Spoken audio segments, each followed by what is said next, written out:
Hello, Charity. How are you? I'm pretty good. I'm actually sitting outside. It's not Zoom. Awesome. Thank you.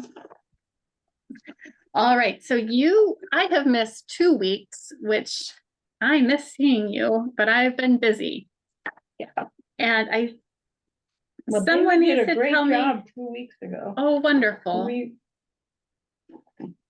We are still in Matthew, I assume. And then I think David told me you got up to 19. Am I right about Chapter that? 19 is what I've got marked here. All right. So we've got divorce, which is always a bummer, but then we've got little children. So let's see. Would someone like to read maybe 1 through 15? I can do that. Thank you so much, Leslie. I'm reading from the NRSV. Hmm.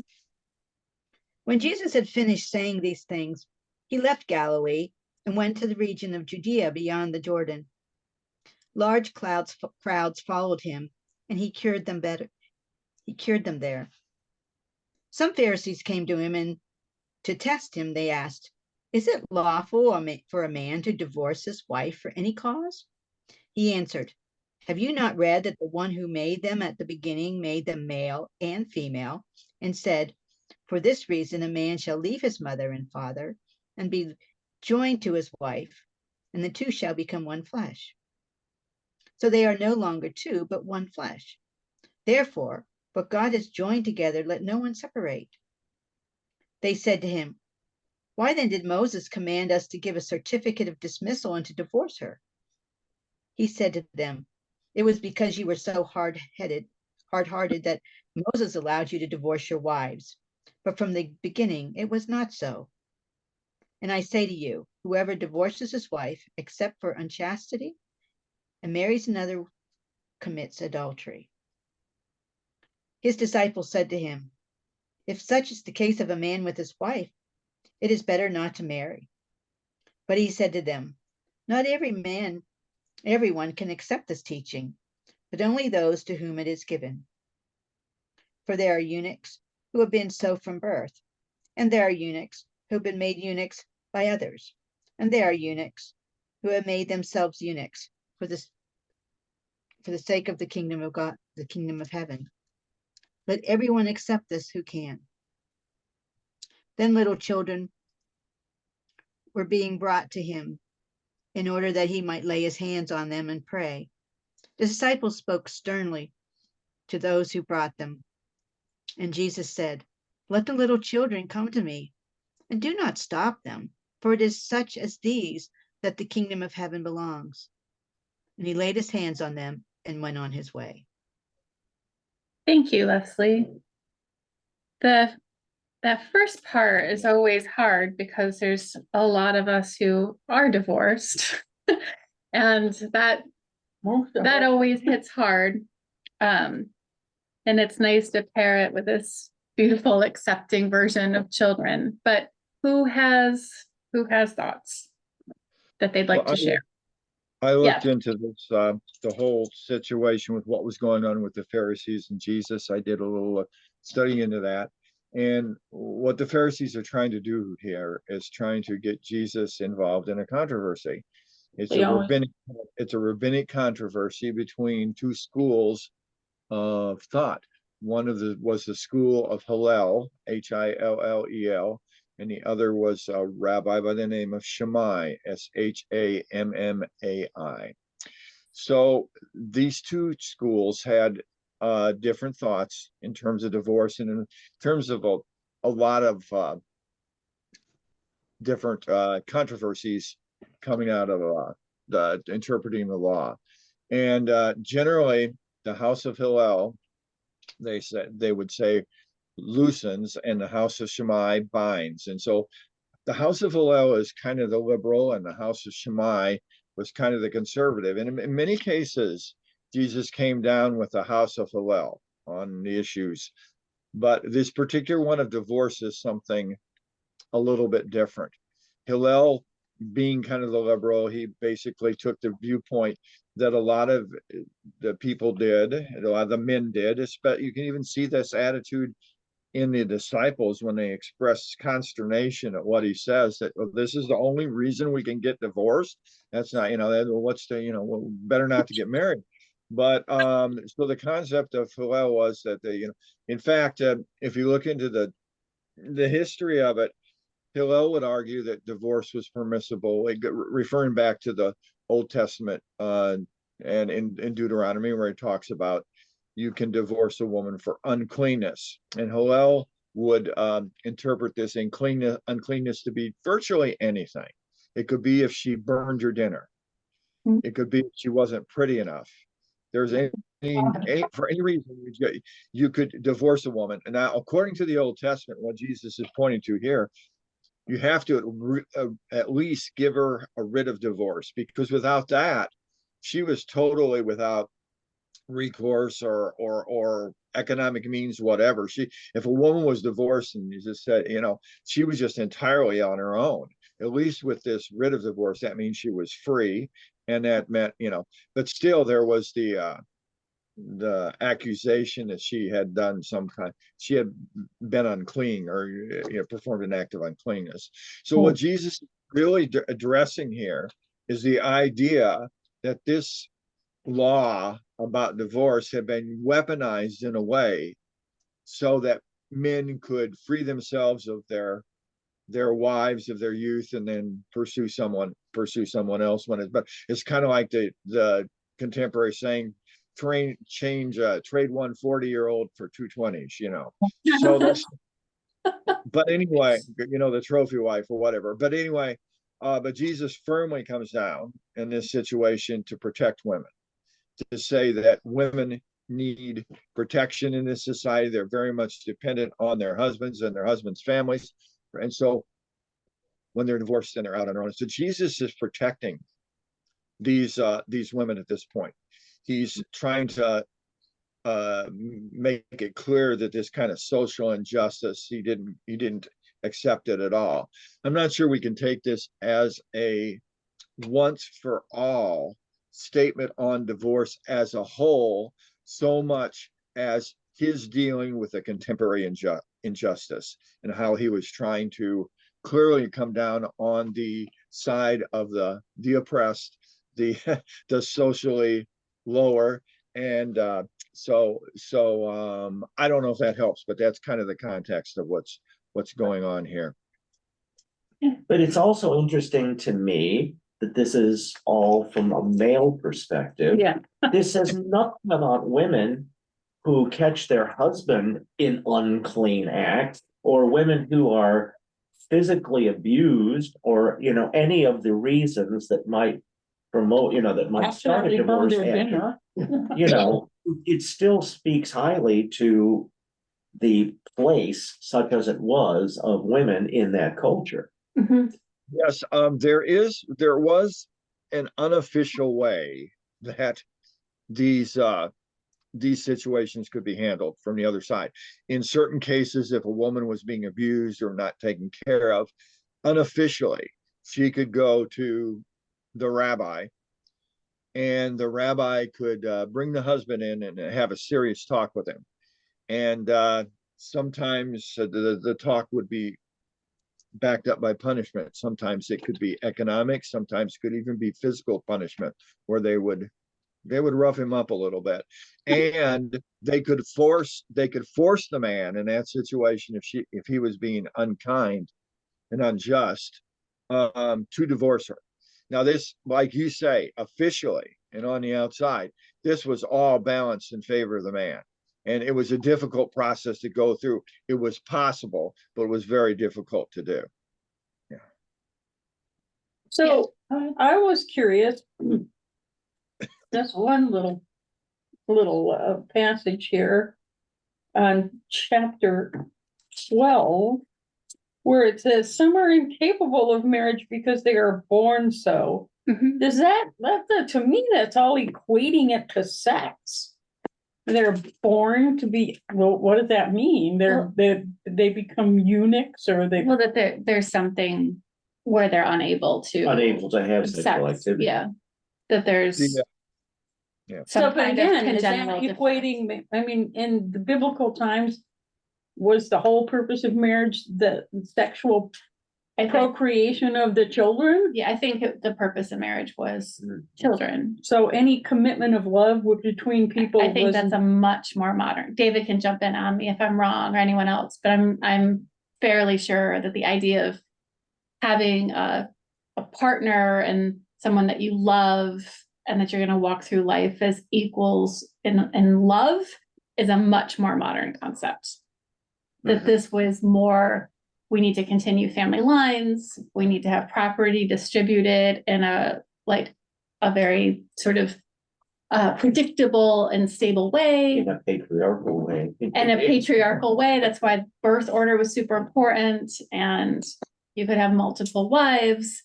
And the point, and then I've talked about to this before, you know, no one got married at 30 and lived to be 80 Right. and like balanced careers and aspirations.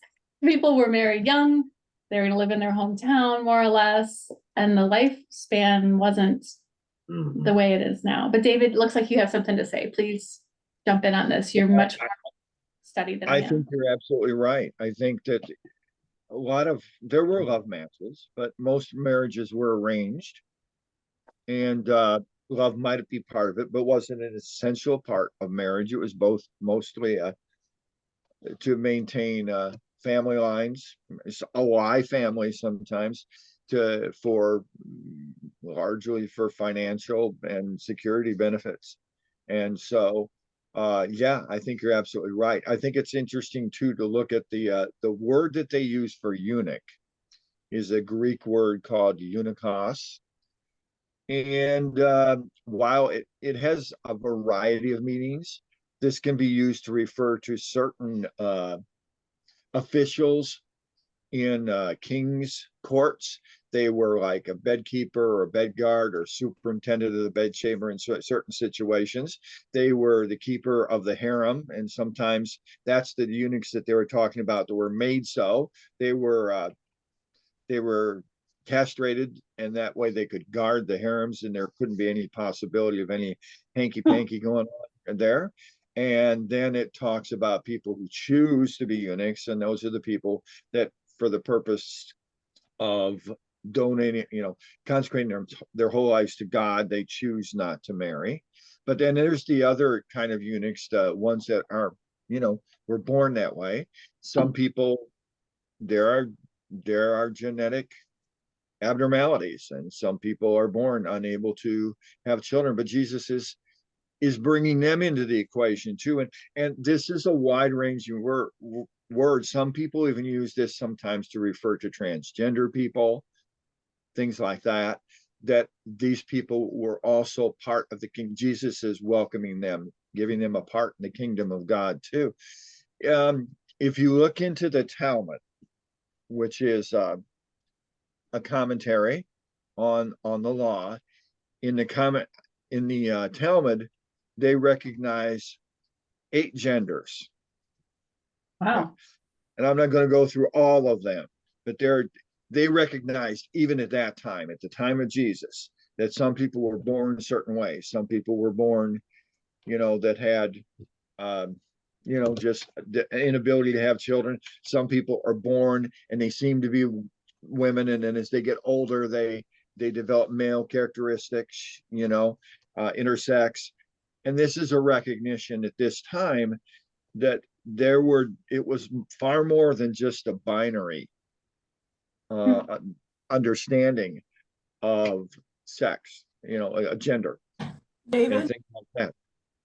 would also those who are born with severe mental or physical handicaps be considered unfit for marriage? Sure, yeah, yeah, absolutely. I think it would be very hard to have someone with those kind of handicaps for a person to arrange a marriage with another family for that. Perhaps if they had a lot of, depending on the physical and mental handicap, depending on how many resources their family had, because sometimes, like I say, marriages were more for purpose of aligning family and things like that than they were actually, but specifically this passage refers to people who I think, can't bear children. So, anyway, yeah, it's a very complex issue. You have to dig a little deeper. You have to look a little farther than just what's right on the surface on some of the biblical passages. But there was an understanding among the Jews at this time that this issue isn't as simple as it seems to be. It's not as simple as some of the fundamentalists would like to say right now. Well, God created man and woman, so that's all there is to it. But even at the time of Jesus, they understood that, yeah, there were people that were born that weren't specifically men or specifically women, or men that specifically had attraction just to women and so forth. This is a much broader category.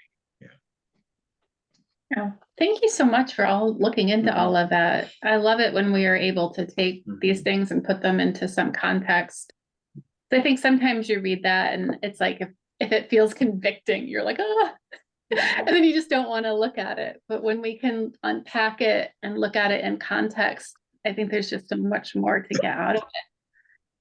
Well, now with all the stuff that's been said here today too, it seems like it came to mind that they looked down on divorce because these were business contracts that men made between each other. And so they don't want to break those business contracts. It's not like the woman can say, I don't want to be with you anymore. She had no say in it.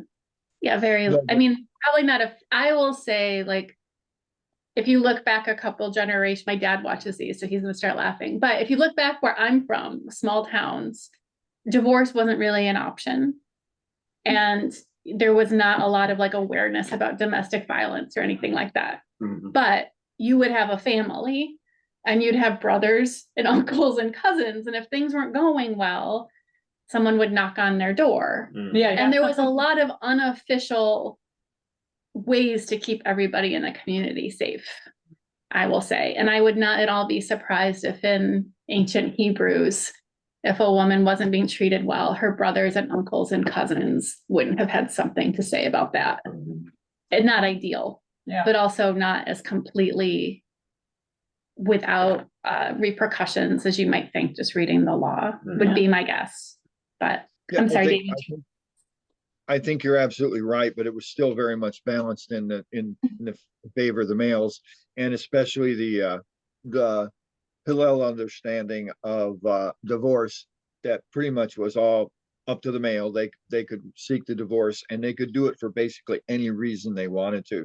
So they could marry someone, and when it was to their advantage, and then when they became affluent themselves, they could abandon that person. It was very manipulative. And like I said before, if you look at the reaction of the disciples to this, they were just shocked. It's like, well, then, we shouldn't get married, right? Because we're going to be stuck with this one woman for life,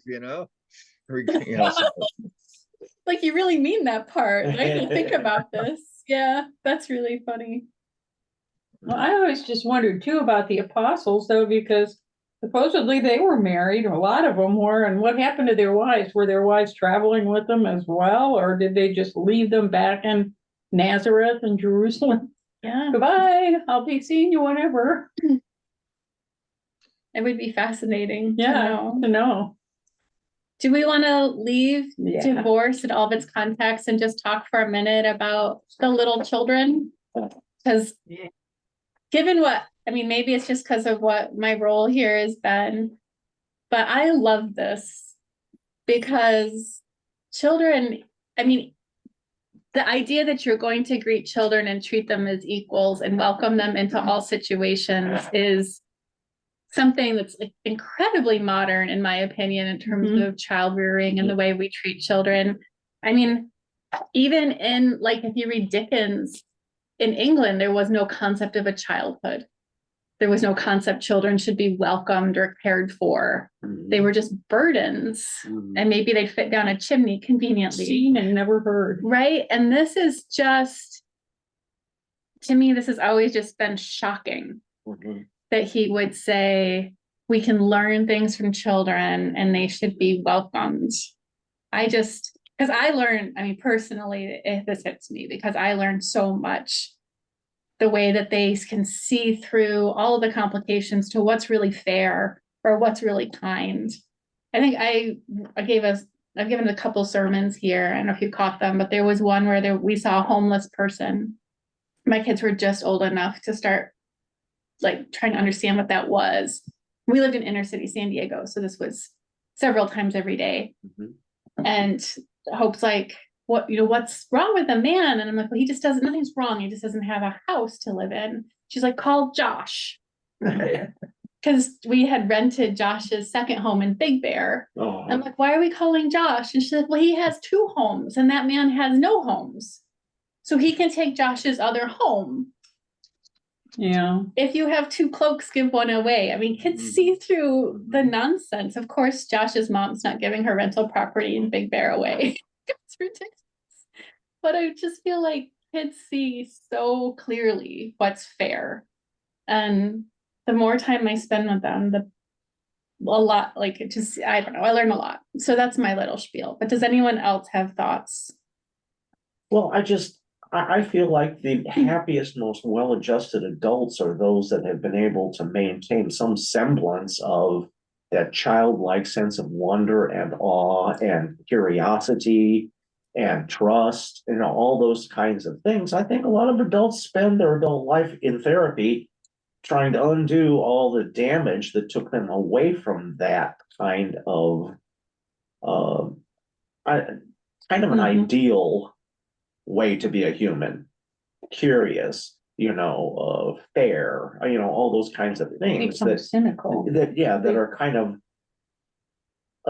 abraded over the course of time, or just lost. Unadulterated. Yeah. And Mhm. I'll say that's a really good point, in my opinion. And I'll also say that it's whenever you read in any spiritual tradition, Mhm. sort of the really enlightened people are always described as childlike, Mhm. that they laugh easily and that they're open to people. And the sort of childlike wonder is almost a trope, that the really enlightened people will have that. Mhm. And along with what you're all saying, I think it's interesting. You look at the disciples' attitude about the children. They were trying to keep them away. They were yelling at the kids, stay away from Jesus. He's too important. And Jesus brings them and he blesses them. And what he does is he's saying that the most powerless in our society, the children who have absolutely no power whatsoever, most kids didn't live to see it, or many kids didn't live to see adulthood. They had no power, they had no authority, they had no pretensions. And these are the ones that Jesus is embracing and saying, this is what you need to be like. You need to not be proud or, depending on your own might, your own power, but understand that God loves the powerless and to empower them. I've talked before about the church I went to in California, that the children's director was someone who was in a wheelchair and he had a degenerative muscular neurodisease. And he was young, he was maybe 35, and it was going to get worse. And someone once asked him, like, are you still okay working with the kids? Because they were going to maybe transition him to a different role in the church because kids are active. Mhm. And he said that he was so grateful he spent time with the kids because kids have no problem asking for help. Like, I can't reach that. I'm not strong enough to lift that. That's too big for me. That's over my head. And he was struggling with those things so hard himself. Mhm.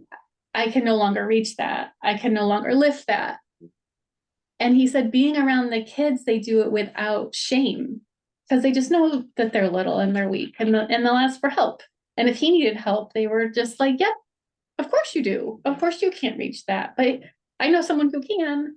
And he said it was actually really helpful to him in his process of coming to terms with his illness to have all these models in the children, Mhm. because they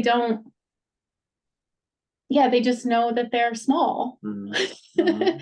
And if they have good people around them, they know they can ask for help. Right. So I don't know. I find it really inspirational. I think it's interesting also that this happened, at least as written, after Jesus was being grilled by Pharisees who were trying to trap him.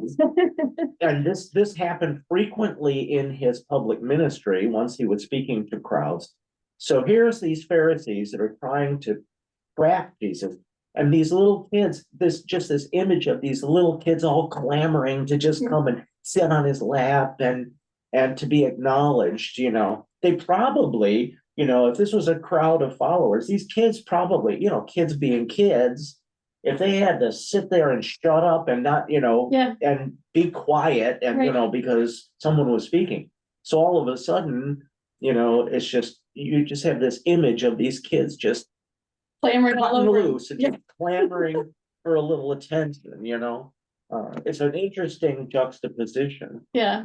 I wonder if he had to be with them all day though, if he wouldn't get a little Oh, short yeah. temper. That's well, you guys got through 2 chapters when I wasn't here, so we should at least try to get through one today. The next one is another one that I find horribly convicting, Mhm. but would anyone like to read maybe 16 through the end of the chapter? I'll Okay, read it if you want. Great, thank you. Okay. Another time a man came up to him and said, "Teacher, what good must I do to possess everlasting life?" He answered, "Why do you question me about what is good? There is one who is good. If you wish to enter into life, keep the commandments." "Which ones?" he asked. Jesus replied, "You shall not kill, you shall not commit adultery, you shall not steal, you shall not bear false witness, honor your father and your mother, and love your neighbor as yourself."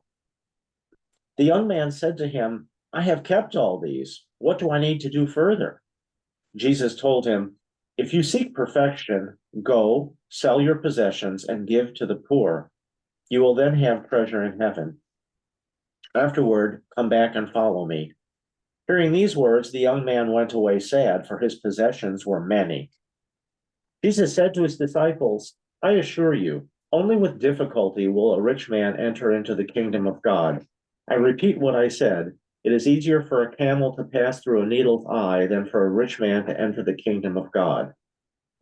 When the disciples heard this, they were completely overwhelmed and exclaimed, "Then who can be saved?" Jesus looked at them and said, "For man, it is impossible, but for God, all things are possible." Then it was Peter's turn to say to him, "Here we have put everything aside to follow you. What can we expect from it?" Jesus said to them, "I give you my solemn word. In the new age, when the Son of Man takes his seat upon a throne befitting his glory, you who have followed me shall likewise take your places on 12 thrones to judge the 12 tribes of Israel. Moreover, everyone who has given up home, brothers or sisters, father or mother, wife or children or property for my sake will receive many times as much and inherit everlasting life. Many who are first shall come last, and the last shall come first." Thank you. That is just, we call it strong summation sentence. Really packed with a lot of stuff. There's a lot. Yeah. Yeah. I mean, I sometimes go home and I'm putting dishes away and I can't fit the coffee mug in the shelf with the coffee mugs because we bought one on vacation and now we have too many.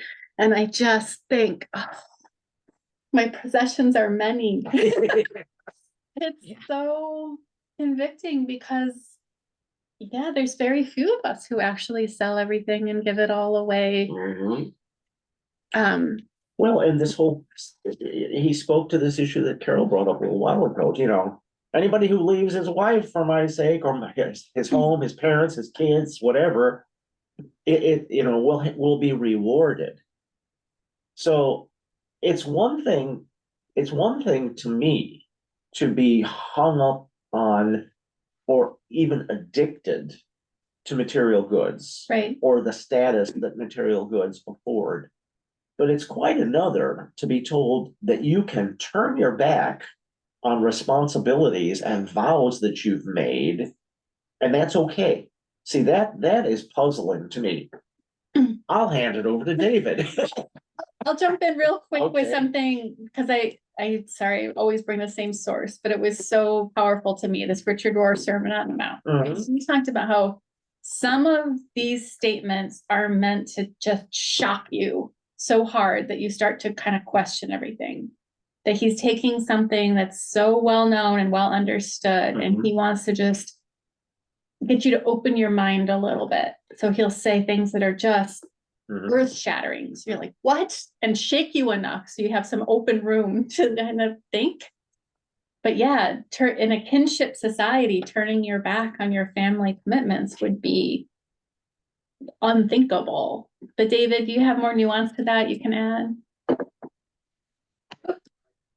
Oh, you're muted, I think. You're muted. Yeah, I agree with what you say. Just in short, that these are things that are intended to shock, intended to show, to get people to wake up and look at the importance of giving. To start with, in this passage, it talks about the camel going through the eye of the needle. That's been interpreted various ways. I've heard some people say that there was a gate called the needle gate, and camels had to kneel down and crawl through it on their knees. Then I heard another suggestion that the camel and rope are similar, and maybe this is kind of a pun or something, where Jesus is talking about taking a rope and trying to poke it through a needle. But the point is, it's very, very difficult because it's a question of priorities. Jesus in other places has condemned the Pharisees and some of the other people who have taken their worldly possessions, said they were dedicating to the God, and because of that, then weren't taking care of their parents. So this is that, we have to balance these different sayings together. Jesus isn't saying that we're supposed to abandon our responsibilities and just become, go up on a mountain and sing "Do Lord, wear a bathrobe," and just, live an unearthly existence. But what he is saying is that we need to have priorities, and our priorities need to be ordered in a certain way so that our priorities are not our possessions. But we realize that when God blesses us with possessions, he blesses us not so that we can just enjoy them for ourselves, but so that we can share them with others. This is a core tenet of Judaism, that it is very important to give alms and to take care. We think of Lazarus and the rich man or the poor man. And excuse me, rich man and Lazarus. I'll get it yet if I get the chance. You got it. So, and this is where we come down to looking at the Bible in a certain way.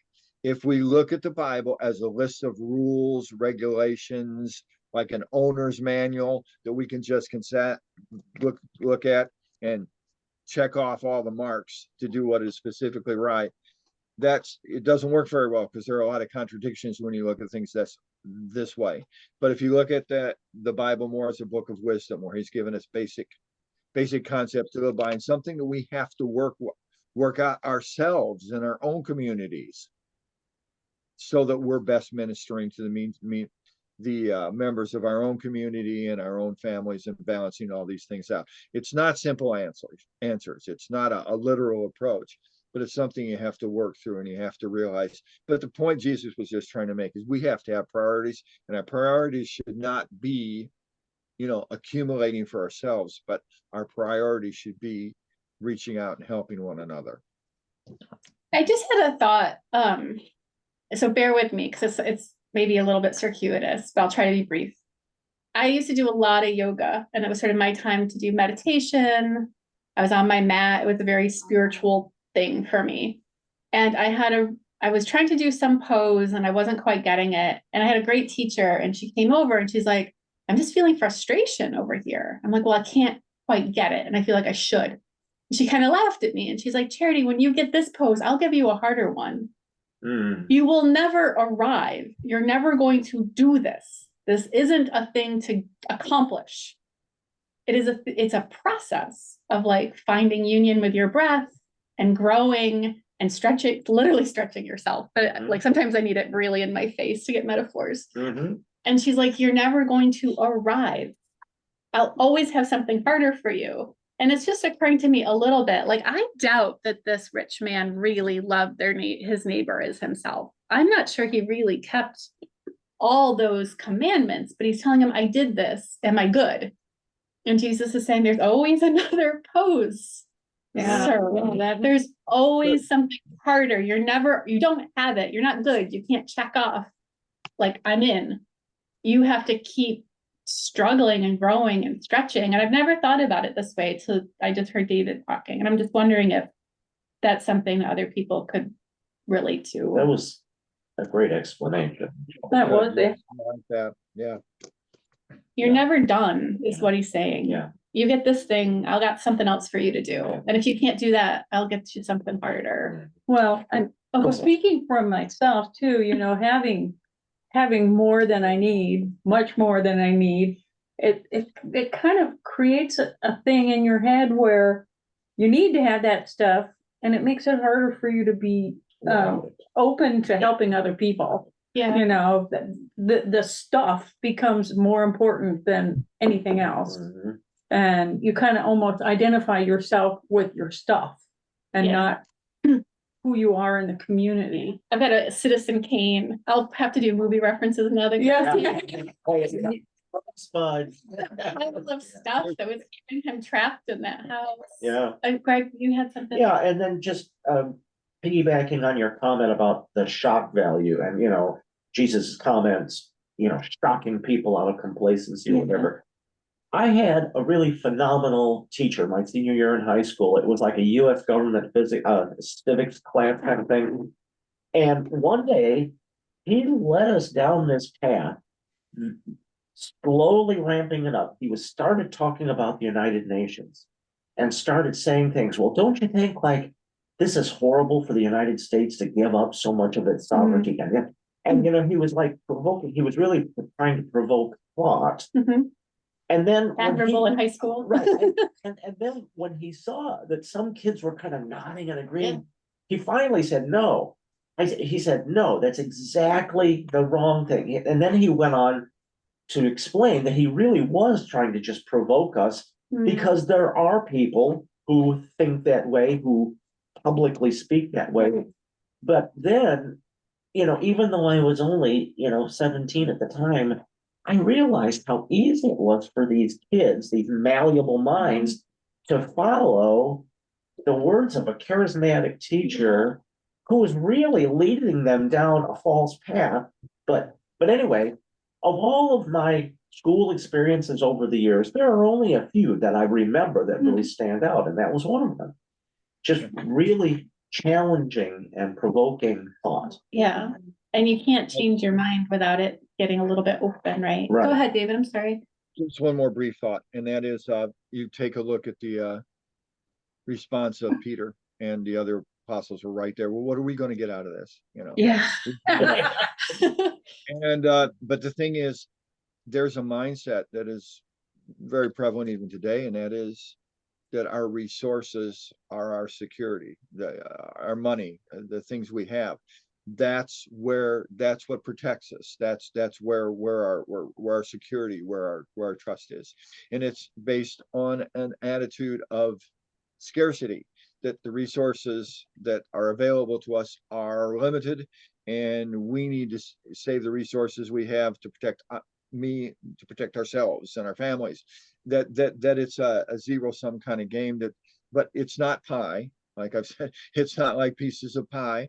The fact is, God has unlimited resources. And I think this is another thing he's pointing out here, is the resources of God are not limited to just what we can provide for ourselves, but we need to be able to be willing and giving and trusting in God for our resources, not trusting in ourselves. Mhm. Mhm. I have Gotcha. a couple. Oh, yeah, please, I- Leslie. One thing is, and a few years back, they had those fires in California. And two of my sisters lost their homes. Mm. Well, one sister lost her home, and the other one was in the process of moving, so had moved all her stuff into Lana's house, which burnt down. Oh, and- wow. So she was trying to move it all in there, 'cause she wasn't sure what she was going to do with it, because she was moving in with a friend who lived in an RV.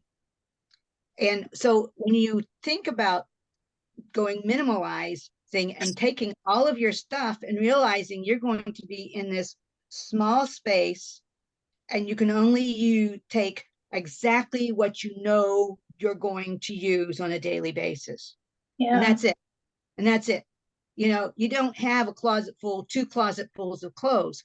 You have a quarter of a closet or a half a closet for your few things. And then she learned how to roll things and how to fold things so that she can get the most space, the most out of a small space. And when I think of her, when the day she left California to meet up with this guy in Albuquerque, and she gets out of her car and all she has is a bag. She had been to the dentist before and she had her bag from the dentist with her new toothbrush. And she'd gone to the store and bought herself 1 pair of jeans and just 1 or 2 outfits. And that's it. That's all she took with her when she went across to Albuquerque, California. And she says, and then he says, well, I'll take you shopping, Lucinda. And she goes, no, I want to see how I do with what I have. And then we'll move on from there. So it just makes me, and then one time, then she came here and was visiting with us on her way. They live in Canada and she was going back to Canada. She had come back to the United States to pick up some things. Actually, her house hadn't burned down. There were a few things left in her house where she was at that she was able to get to. One of the problems was when she left California the first time, she could not access her home because the roads were closed. And so she just left. And she said, Lana, you just take care of it when you can and just get in there and pull out whatever. And she had everything, nothing burned. It wasn't, the fire went way over the top of her. She lived kind of down in a little gully area where the fire just went across over the top. And anyway, but it's amazing. And so she was stopped here. And so I said, Lucinda, I said, do you want any pictures? You can take any picture you want. I don't care. I have lots of pictures I can figure out.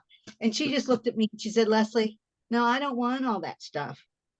But she's learning to minimize her life.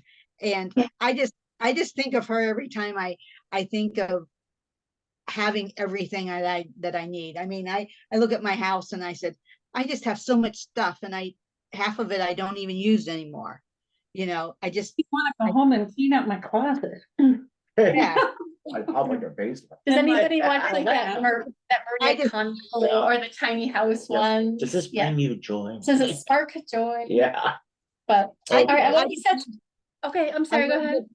I just love looking at these houses that you're talking about, minimalized houses where they just have, you know, you walk in and they have just one little couch and a kitchen and then the bedroom and that's it. They don't have all the extra storage spaces and everything. I like looking at them and thinking, oh, just to live that way so minimally, and I don't know if I could do it.